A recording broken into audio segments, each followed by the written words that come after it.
Hello everyone, Joseph Dunphy here, and this is your weekly Grass 10 grazing management update on the Dairy Edge.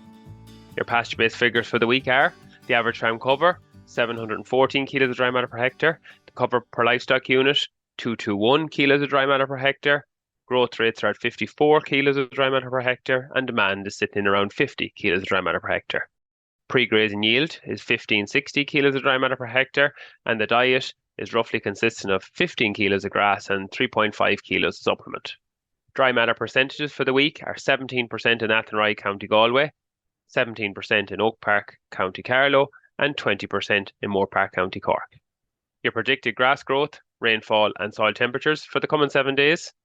Growth is still quite variable across the country, with some parts of the south and the east are still experiencing soil moisture deficits, and this is having an impact on growth rates on these farms.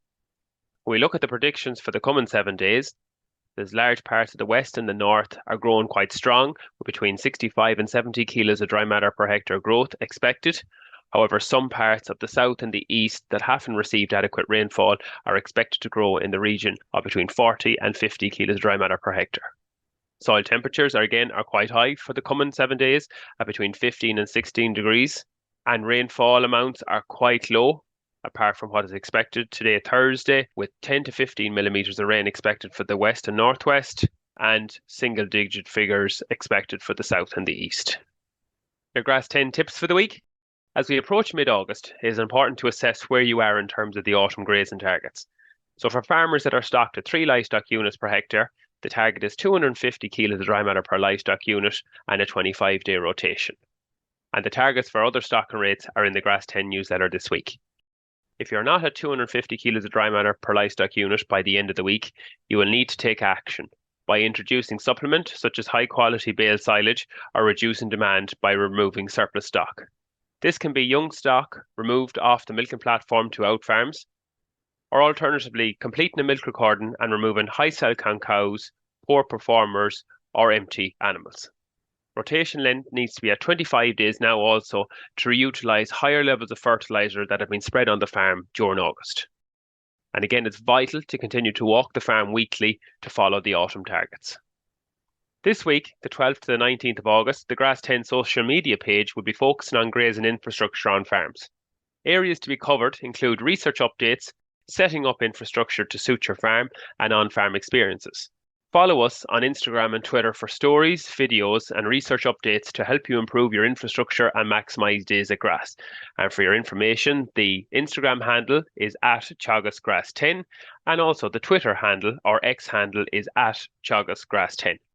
One of the key messages that's coming out this week is the difference between adequate grazing infrastructure, where you can access every paddock, and optimum grazing infrastructure, where you can access every part of every paddock. The Sustainable Grassland Farmer of the Year competition for 2024 is open for entries. This is the 8th year of the competition, and the organisers are looking for grassland farmers who are growing and utilising high levels of grass in a sustainable way. The competition recognises and acknowledges those dairy, beef and sheep farmers who are achieving high levels of grass utilisation. This year's competition has 6 categories: dairy category, dry stock category, nutrient management and use efficiency category, the clover category, organic farming category, and the young farmer under 30 years of age category. Each category winner will receive €5,000, and the overall winner will be selected from the category winners and will receive an additional €5,000. And you can click on the link in the newsletter for further information and how to enter.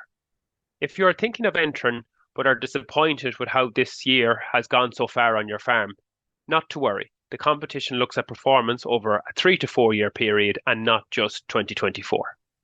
This week's featured farmer is Oisín Gallen from Ramelton, County Donegal.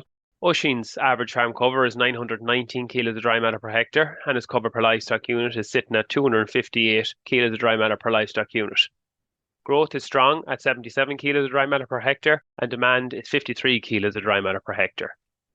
Cows are still milking very well, 21 litres, fat 4.36 and protein 3.83. Grass growth has been very strong on Oisín's farm over the last couple of weeks, and he has 2 paddocks removed for bales, and the cover per livestock unit is still above 250 kilos of dry matter per livestock unit, which is his autumn target. The diet at the minute Cows are on 3 kilos a meal in the parlour and 24 to 36 hour grass allocations. Grass quality has improved significantly on Oisin's farm over the last number of weeks. Oisin will take a third cut of silage towards the 1st of September, and this crop has received 2,000 gallons of slurry and 65 units per acre of a 24 2.55.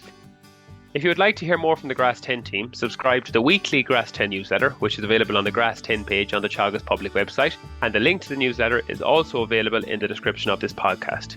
This has been your Grass 10 update, and I'll talk to you all next week.